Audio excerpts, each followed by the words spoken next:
Pour une première année avec le CERT, ça fut une bonne réussite. On a démarré directement avec une victoire en 24 heures du Mans.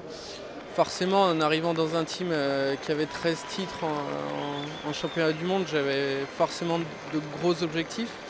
J'ai passé un dur hiver vraiment en travaillant mon aspect physique. Et voilà, j'ai eu 2 bons coéquipiers qui m'ont aidé à bien comprendre la structure et la moto. Et voilà, on finit avec le titre de champion du monde, donc c'est un bel objectif qui a été finalisé. Alors cette année 2015 avec le CERT a été vraiment une année vraiment bien maîtrisée. Notre objectif premier, c'est évident, c'était le titre du champion du monde. On voulait absolument retrouver ce numéro 1 perdu l'année d'avant. On a encore nos chances pour 2016.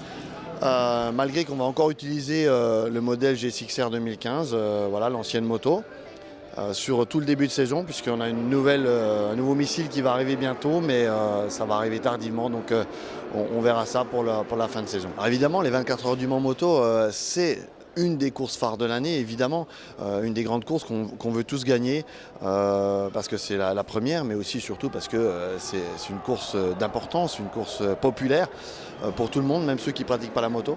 Il faut commencer bien la saison, il faut marquer beaucoup de points, il faut marquer également les esprits. Donc pour notre part, en plus, on a remporté 2 fois de suite 2014-2015. Évidemment, on a dans notre petit coin de notre tête l'objectif d'enchaîner une 3e, ça serait absolument génial. Surtout qu'aux 24 heures du Mans, on a souvent quand même parfois des conditions météo changeantes. Et ça, c'est un avantage pour nous, je pense, d'une équipe expérience comme celle du CERT. Donc on a toutes les chances pour peut-être mettre une place au palmarès sur la plus haute marche du podium, là-bas.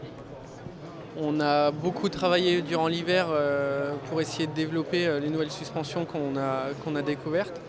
Et voilà, là on a trouvé une bonne base de travail et il nous reste encore quelques solutions à essayer pour vraiment finaliser la moto. Mais voilà, l'équipe est bonne, on commence à bien se connaître tous, que ce soit l'équipe technique ou nous entre coéquipiers.